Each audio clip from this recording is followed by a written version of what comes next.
we first take the let me write. So let me write Suez scored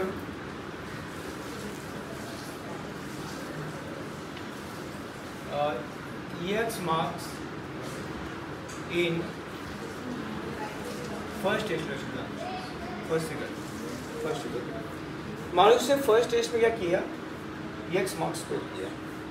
मुझे test 2 का निकालना है यहाँ पे कि टेस्ट 2 में कितना स्कोरिंग किया, तो लिखा गया यहाँ पे, सो लिखे यहाँ पे, सो इन टेस्ट 2 कितना मार्क्स को स्कोर किया, तो बोलता है कि so score 10 marks more in second test then that in the first test. First test में उसने एक्स मार्क्स स्कोरिंग किया होगा, उससे 10 मार्क्स ज़्यादा किसमें स्कोरिंग किया, उसने सेकेंड टेस्ट में स्कोरिंग किया। Clear message? सब क्वेश्चन बोला गया यहाँ पे कि यहाँ पे जो सुरेश है सेकेंड टेस्ट में फर्स्ट टेस्ट के मार्क्स के कंपेयर में 10 मार्क्स ज़्यादा स्कोरिंग किया है। इसका मतलब ये हो गया कि उसने अगर टेस्ट 1 में एक्स मार्क्स स्कोरिंग किया होगा तो यहाँ पे क्या आएगा, एक्स प्लस 10 आएगा। ये उनका मतलब क्राइटेरिया है, उनका कंडीशन। आगे बोलता है dear 5 times the score of second test. अच्छा क्या लिखा यहाँ पे, 5 times of the second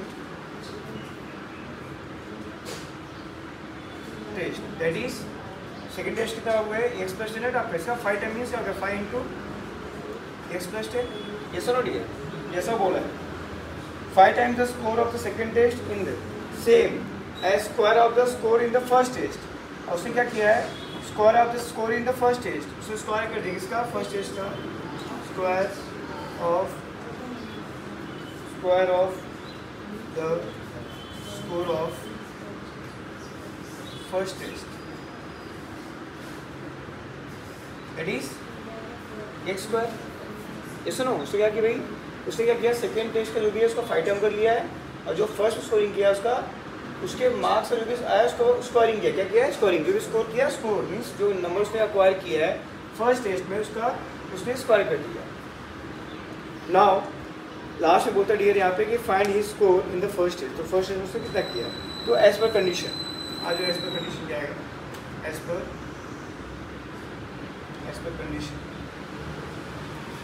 condition क्या बताओ आपको, कंडीशन आपका सेकंड में बन जाएगा 5 times the score of the second test is the same as square, means ऐसा बोला उसने कि 5 टाइम सेकंड टेस्ट का इक्वल टू क्या आएगा आपका एक्स स्क्वायर। ये इसका कंडीशन होता है, इसको आपको सॉल्व करना पड़ेगा।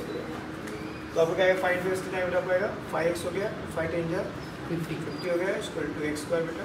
सबको उठा वहाँ ले जाओ, क्या 0 बचेगा, एक्स स्क्वायर हो गया आपका, माइनस 5x हो गया, और माइनस कितना हो गया आपका 50 हो गया, राइट। लिखो बेटा सीरीज लाइन वैल्यूज को, x square minus 5x minus 50 equal to 0। Therefore minus 50 का बेटा 2 फैक्टराइज किया ऐसा, लास्ट में माइनस 5 बराबर, 2 फैक्टर क्या इसके आएंगे, -5 और 10 और 5 आएगा, जब हम माइनस 15 ऐड करेंगे, ठीक है बेटा। We got here x square minus 10x plus 5x, okay बेटा, confirm, x square minus 10x plus 5x हो गया, माइनस कितना हो गया आपका 50 इक्वल टू 0। दोनों बेटा कॉमन प्ले आप क्या आएगा, इसका मतलब क्या बचेगा आपके पास, x माइनस 10 बचेगा, यहाँ प्लस 5 कॉमन कर लिया बेटा, आपको क्या बचेगा, x माइनस 10 इक्वल टू। अब बेटा एक बॉक्स में आपका x माइनस 10 आ गया आपके यहाँ, एक बॉक्स में x प्लस 5 आ गया आपका इक्वल टू 0, ठीक है। दोनों को जीरो से कम्प्लीट हो गया, therefore x minus 10 equal to 0 और x minus 5 equal to 0, sorry x plus 5 equal to 0, right. फिर वहाँ गया प्लस में मिला आपका x इक्वल टू पॉजिटिव आ गया, या फिर x इक्वल किया आपका एक माइनस 5। अब मुझे बताओ कि वो सामने में बंदा है वो नेगेटिव मार्क्स स्कोरिंग किया है क्या, नहीं। जब भी होगा तो लिस्ट होता है कि मार्क्स नेवर बीन है नेगेटिव के, मिटेगा पॉजिटिव ओनली नंबर, क्या दिमाग में, you can therefore marks scored by Swiss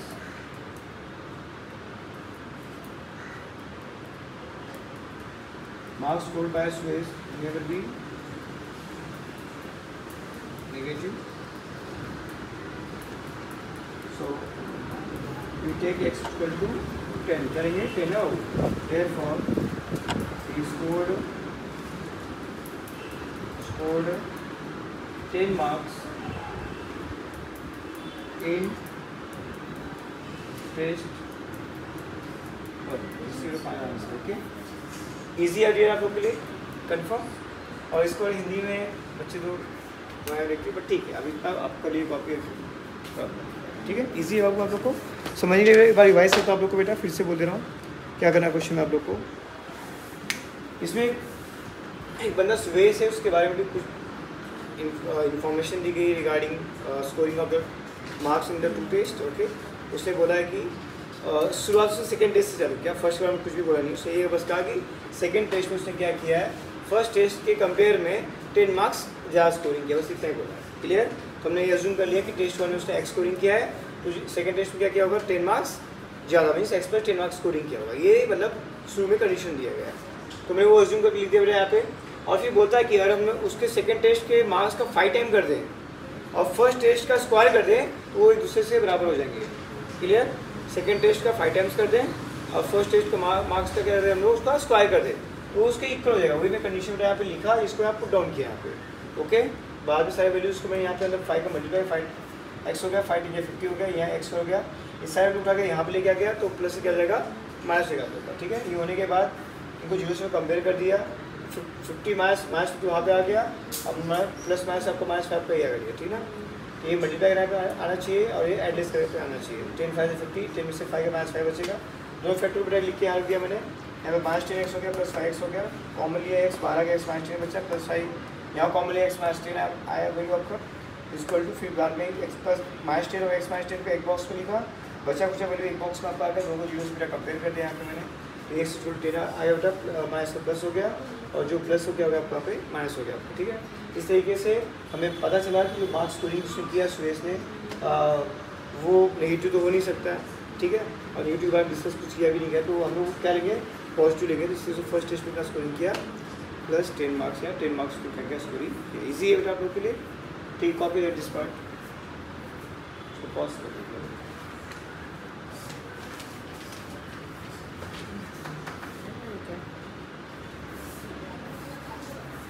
ठीक है, हिंदी मेरे बच्चे हैं उनके लिए मैं वापस हिंदी लिख दिया यहाँ पे.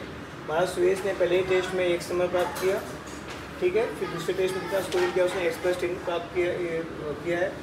फिर आपके बुक में लिखा गया है कि दूसरे टेस्ट का 5 गुना, रेडी दूसरे टेस्ट का 5 गुना लिख दिया मैंने यहाँ पे आप लोग के लिए. पहले टेस्ट का वर्ग लिखा भी यहाँ पे, पहले टेस्ट का वर्ग करने पे. और क्वेश्चन उसका क्वेश्चन वैसे ही कर रहा है, जिससे मैं बताया समझा आपको मैंने. लास्ट में आप लोग को यहाँ पे जो भी लिखोगे, देखो परीक्षा में प्राप्त नंबर ऋणात्मक नहीं है और लास्ट में वह पहले टेस्ट में 10 नंबर प्राप्त किया है, ये उसका आंसर होगा. बिल्कुल आपको सेम से मैच ही करना है. जो इंग्लिश लिखो आप पे हिंदी आपको लिखो. ठीक है, let be that daily he made x pots. Okay, मैं डेली मानो कितना पॉट्स मारा है x. मैं हिंदी में भी अभी लिखता हूँ ताकि वो समझ में हिंदी में भी आ जाएगा. माना कसम ने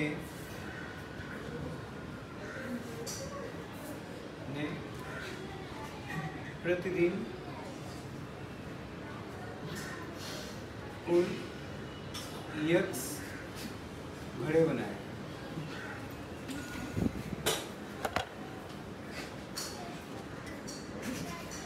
घड़े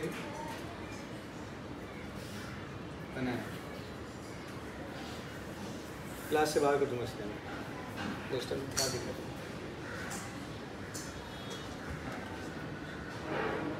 माना कसम ने प्रतिदिन कुल x घड़े बनाए. अब आते हैं उससे कंडीशंस के ऊपर. यहाँ पे कहता है कि he makes certain number of pots on daily basis. तो मैं बोलते भाई डेली बेसिस में x घड़े बनाता है. फिर बोलते हैं यहाँ पे production cost of each pot, मतलब कि उसने प्रोडक्शन कॉस्ट की बात किया. तो लिखेंगे यहाँ पे हम लोग प्रोडक्शन कॉस्ट क्या होगा इसका, production cost of each pot, मतलब एक घड़े में कितना खर्चा आ रहा है। तो बोलता है कि घड़े जो खर्चा आपका है वो 40 more than 10 times total number of pots. Total number of pots कितने हैं, x है, इसका 10 टाइम्स कितना है इसका, ये हो गया 10 इनका मल्टीप्लाई हो गया, प्लस उसके अंदर क्या कर रहा है, बोला उसने बेटा कि मैं 40 उसमें और ऐड कर दूँ। ये जो हो गया उसका एक घड़े का कॉस्ट, एक घड़े का कॉस्ट कितना हो गया उसका, जितना बनाता है उसका 10 गुना कर दो और उसमें 40 रुपये और जोड़ दो, तो ये घड़े का कॉस्ट आपका ये बन गया आपको 4x that is 10x plus 40 rupees. आगे बोलते हैं बेटा यहाँ पे कि production cost of each pot के बाद ही मेक इन 1 डे क्लियर हो गया। तो हिंदी में लिख दो बेटा, आपको यहाँ पे लिखनी है कि घड़े या एक घड़े का, हम लोग हिंदी में क्या बोलेगा बेटा प्रोडक्शन कॉस्ट पे इसका का उत्पादन दर, एक घड़े का उत्पादन दर मीन्स एक घड़े में कितना खर्चा आपको आता है। ठीक है, बस हिंदी में बच्चे बस इतना लिखेंगे, बाकी तो आपको लिखने का तरीका उसको वही है। ठीक है, फिर बोलता है आगे यहाँ पे आपको कहता है कि एक production cost of all pots per day, उसने कहा कि अगर मान लीजिए जो प्रोडक्शन कॉस्ट है उसका of all pots per day इस 600 रुपया, मतलब आपको क्या बता दिया कि मान लो कि उसने दिन भर में जितने घड़े बनाए हैं उसके लिए उसको 600 रुपया खर्चा करना पड़ गया। कितना रुपया, 600 रुपया खर्चा करना पड़ गया। तो ये बताइए कि उसने एक दिन में घड़े कितने बनाए और एक घड़े की कीमत एक्चुअल कितनी थी आपके, बराबर। अच्छा, हमको कुल घड़े का कुछ दिया यहाँ पे नहीं ना, संख्या नहीं दिया इसमें, हमको बस क्या क्या मालूम है कि एक दिन में उसने x घड़े बनाया है, एक मतलब 10 जो भी होगा एक दिन का वो कॉस्ट हो गया आपका, और उस एक घड़े में कितना खर्च आ रहा है। दो बातें मालूम है, अगर घड़ों की संख्या के साथ में मैं मल्टीप्लाई कर दूँ किसी दर के साथ में तो मुझे कुल कॉस्ट मिल जाएगा, यदि 600 रुपये का बराबर हो जाए आपका। तो लिखोगे यहाँ पे बेटा, क्या लिखोगे यहाँ पे, as per condition, as per condition, आप हिंदी में बच्चे लिखेंगे प्रश्नानुसार, कैसे बेटा लिखेंगे उसको, प्रश्नानुसार, प्रश्नानुसार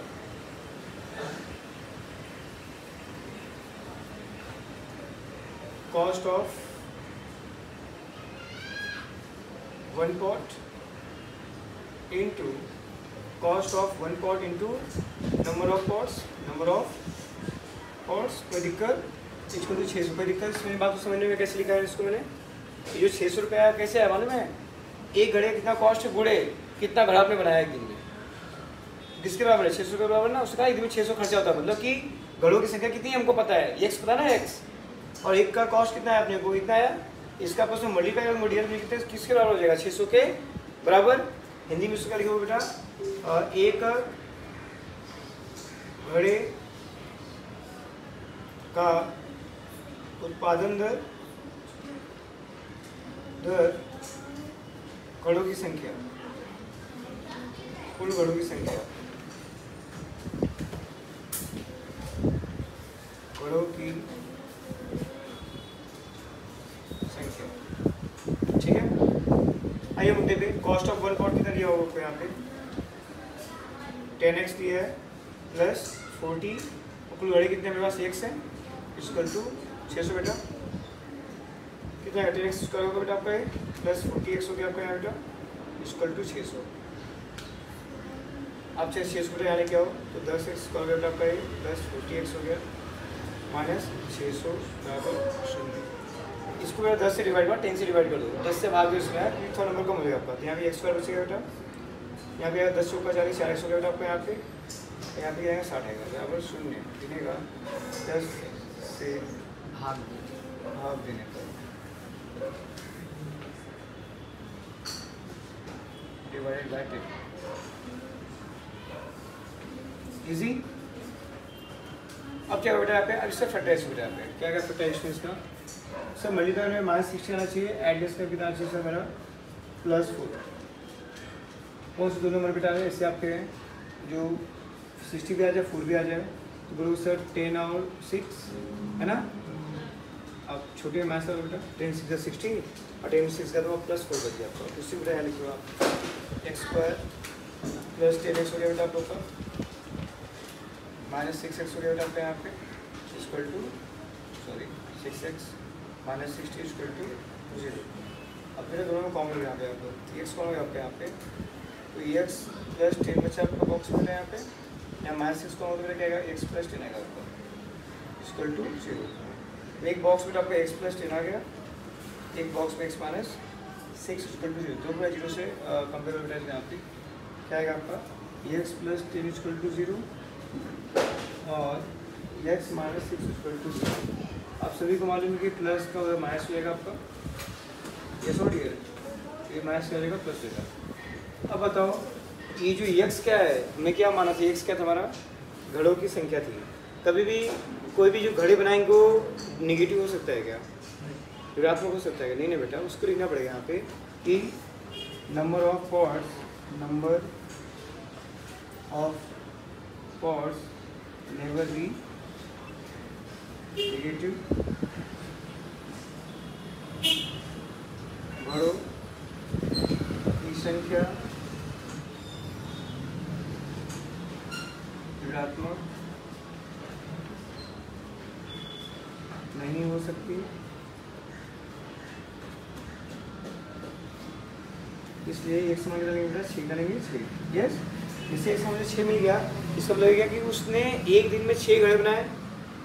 यस, एक आंसर है हम लोग आ रहा है लिखोगे यहाँ पे देयरफॉर कसम ने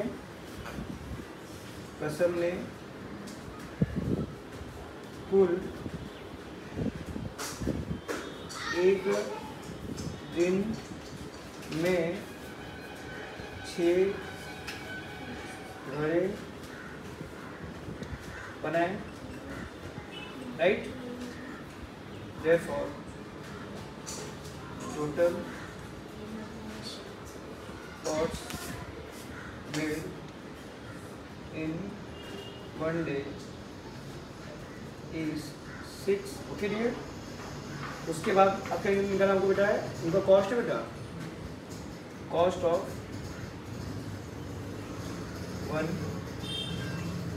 पॉट इक्वल टू क्या था बेटा आपको 10x था प्लस 40, तो क्या आएगा आंसर बेटा यहाँ पे 10 into 6 plus 40 that is 60 plus 40 how much 100 you got. Yes और डियर, तो यहाँ पे हिंदी में बच्चे क्या लिखते हैं यहाँ पे कि एक घड़े की कीमत ₹100 होगी ना बेटा, है ना। ओके इजी, एक बार रिवाइज कर बेटा आपको बताता हूँ फिर से। देखिए इस क्वेश्चन में क्या दिया है, इस क्वेश्चन में आपको दिया है कि मिस्टर कसम एक व्यक्ति है जो अर्थन पॉट्स बनाता है, ठीक है बेटा, मिट्टी के घड़े बनाता है वहाँ पे, या कोई भी वस्तु बनाता है वहाँ पे, और कहता है कि इसके अंदर वो डेली जितना घड़े बनाता है, ठीक है ना, उसकी संख्या दी नहीं है, लेकिन ये बताया गया है कि जो भी घड़े बनाता है अगर हम लोग उसकी एक घड़े की कीमत अगर हमें मालूम करनी है तो उसकी एक घड़े की कीमत कितनी होती है, तो एक घड़े की कीमत उसकी होती है कि वो डेली जितना उसको बनाता है उसको 10 गुना कर दीजिए, 10 टाइम्स कर दीजिए और प्लस 40 उसमें और ऐड कर दीजिए, तो आपको एक घड़े की कीमत मालूम पड़ जाएगी। सो मैं लिखा ऊपर वहाँ पे, राइट। देन इसके बाद कहता है कि उसने एक दिन जितने घड़े बनाए उनकी कुल लागत कितनी आई, 600 रुपये था ही। अब हमको यहाँ पे कुछ नहीं मालूम, क्या क्या नहीं मालूम है कि एक दिन में कितना घड़ा बना रहा बंदा, उसको मैं एक्स जूम कर लिया, और एक घड़ी की कीमत कितनी हो तो कंडीशन दिया ना वैसा बना के, तो मैं कंडीशन लिख दिया भाई एक दिन को एक घड़ी की कीमत क्या बोल रहा है कि भैया एक्स का दूना 10 टाइम्स कर दीजिए, 10x कर दीजिए प्लस 40 ऐड कर दीजिए, तो आपका वैल्यू मिल गया। और बाद में उसने बस इतनी बात बताई कि एक दिन उसने जितने घड़े बनाए ना उसी को उसको लागत 600 रुपये आई।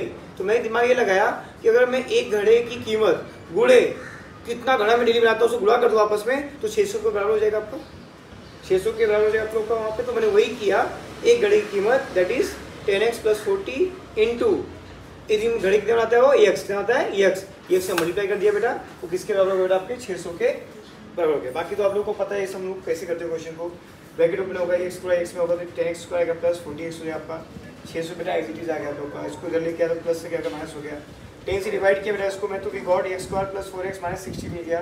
फिर माइनस 60 का मैंने फैक्टराइजेशन किया, प्लस फैक्टर 4 आना चाहिए, वी गॉट 10 और माइनस 6 मिल गया। उसको एक्स लाख बनाया, लिख दिया बेटा, यहाँ पे कॉमन लिया इनके बीच में, तो एक्स बाहर है, एक्स प्लस 10 माइनस 6 कॉमन लिया बाहर, तो एक्स प्लस 10 इसको तो 0 आ गया आपका। फिर एक बॉक्स में ये आ गया, एक बॉक्स में बचा आपका वैल्यू आ गया। दोनों को 0 से बेटा कंपेयर किया, ए प्लस का अगर माइनस हो गया, ए माइनस का प्लस। आपको पता है कभी भी कोई बंदा घड़ा बनाए तो नेगेटिव तो हो नहीं सकता है, हमेशा पॉजिटिव। जैसे नेगेटिव वैल्यू को वैल्यू को नहीं लेंगे बेटा, उसको छोड़ देंगे, सिर्फ पॉजिटिव वाली वैल्यू को ही कंसीडर करेंगे। इससे मैं मालूम पड़ गया कि वो टोटल एक दिन में 6 घड़े बनाता था। कौन? मिस्टर कसम। क्लियर? जैसे मुझे एक घड़े का मिल गया कि भैया सॉरी मुझे मिल गया कि वो 6 घड़े बना रहा है, तो मुझे उसका एक वैल्यू भी मिल जाएगा घड़े का, क्योंकि वैल्यू क्या था हमारा 10x था। 10 × 6 60 हो गया, प्लस 40 उसमें ऐड कर दिया 100 रुपीज़। यस, तो मुझे दोनों वैल्यूज़ के बेटा यहाँ पे मिली। Clear message? इजी था, हार्ड था? इजी है बेटा, ठीक है, कॉपी दैट।